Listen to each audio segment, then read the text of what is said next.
أعوذ بالله من الشيطان الرجيم بسم الله الرحمن الرحیم۔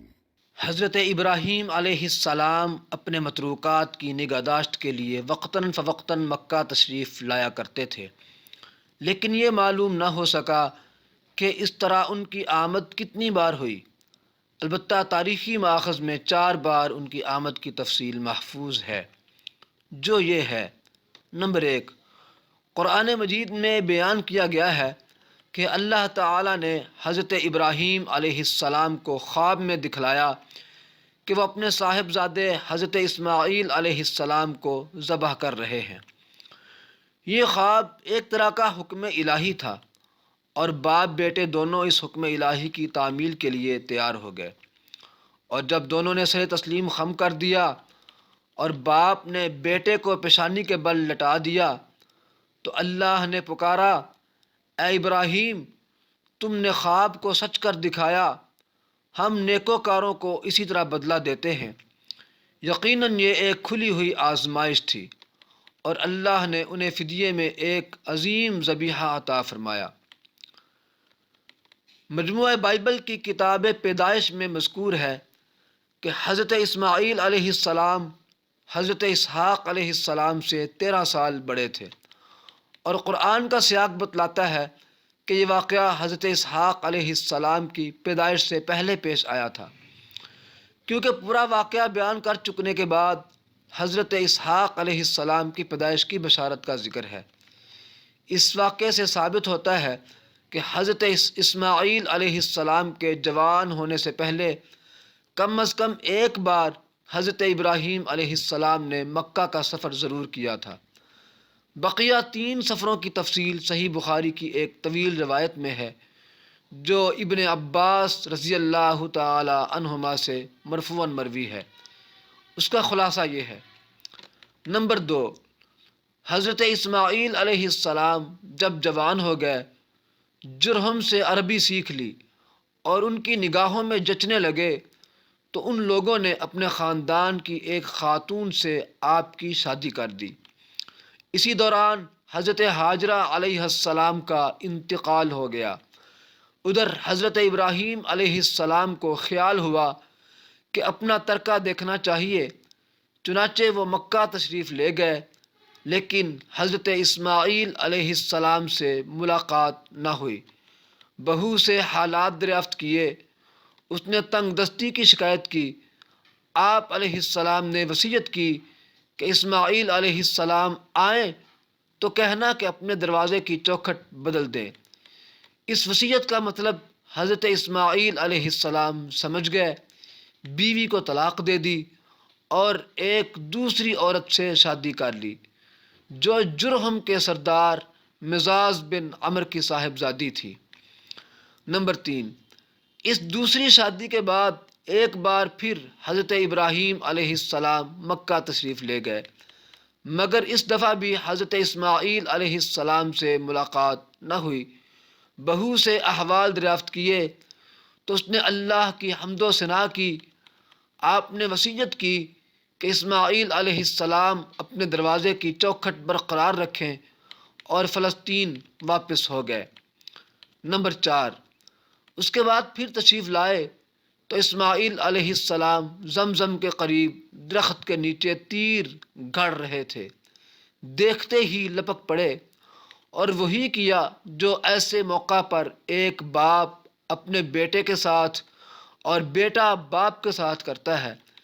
یہ ملاقات اتنے طویل عرصے کے بعد ہوئی تھی کہ ایک نرم دل اور شفیق باپ اپنے بیٹے سے اور ایک اطاعت شعار بیٹا اپنے باپ سے بمشکل ہی اتنی لمبی جدائی برداشت کر سکتا ہے۔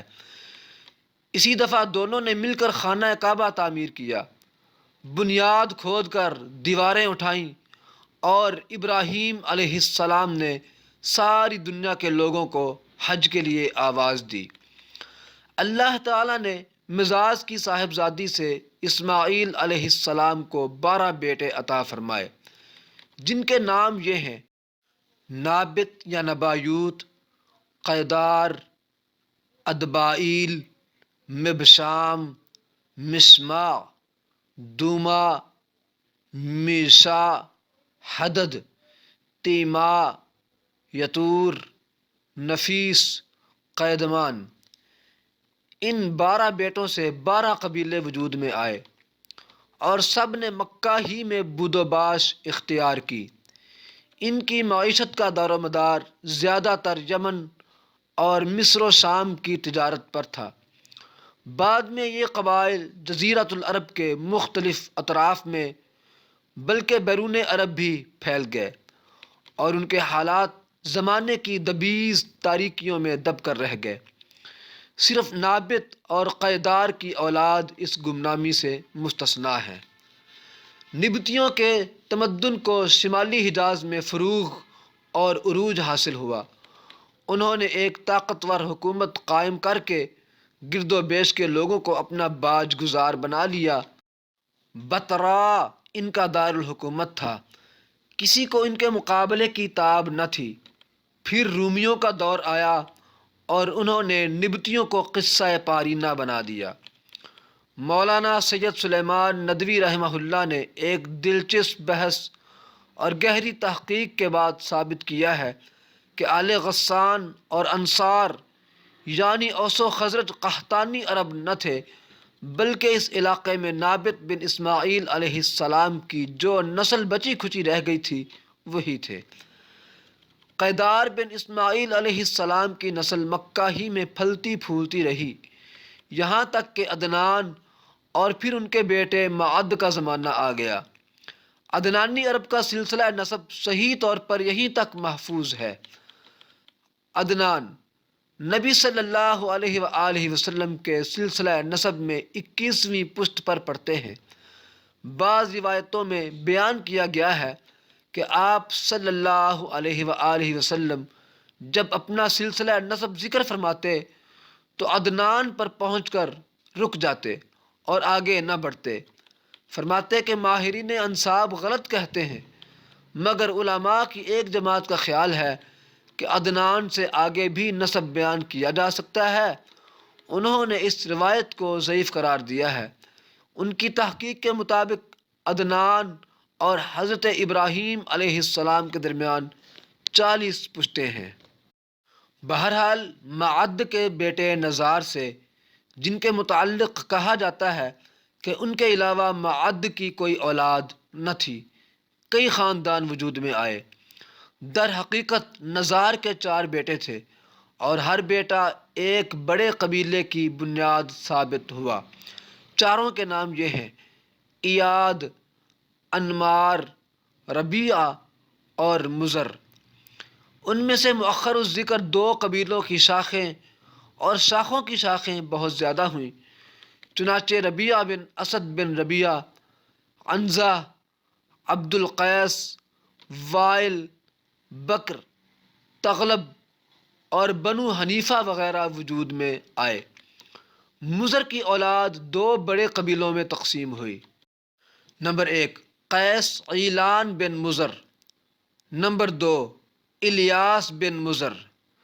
قیس عیلان سے بنو سلیم، بنو حوازن، بنو غطفان، غطفان سے عبس، ذبیان، اشجع اور غنی بن عاصر کے قبائل وجود میں آئے۔